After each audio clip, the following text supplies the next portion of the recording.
साथियों, हाल ही में British PM और सिंगापुर के पीएम ने ये कहा कि ग्लोबलाइजेशन अब समाप्त हो गया है। उन्होंने ग्लोबलाइजेशन की समाप्ति की घोषणा कर दी। पर ये बात उन्होंने किस आधार पर करी, इसके लिए मैं आपको एक इंपॉर्टेंट फैक्ट बता रहा हूं, उसको ध्यान से सुनना और सामान्य शब्दों में ग्लोबलाइजेशन को समझा रहा हूं, उसको सुनना। आपको बड़ी आसानी से दोनों सब समझ में आ जाएंगे।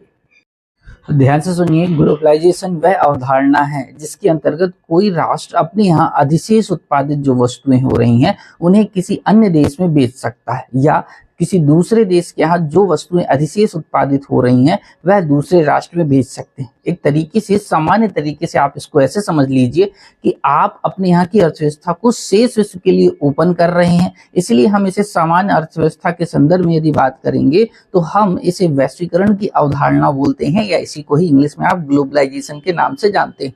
ज्ञात हो कि 1990 के दौरान और 90-91 के दौरान हमारे यहाँ भी जब नई आर्थिक नीति की घोषणा करी गई थी तो इस आर्थिक नीति के तहत हमने भी एलपीजी के कॉन्सेप्ट को अपनाया था। That means liberalisation, privatisation and globalisation. तो बात ये आती है कि ये जो ग्लोबलाइजेशन है इसको खत्म क्यों हो रहा है, क्योंकि जिस प्रकार से अब जो ट्रेड वॉर छिड़ेगा, जिस प्रकार से अमेरिका के राष्ट्रपति के द्वारा जो है वन बाय वन जो है टैरिफ लगाया जा रहा है, इससे कोई देश पागल तो नहीं है कि वह अपने यहाँ पर जो है उस चीज के लिए टैरिफ ना लगाए।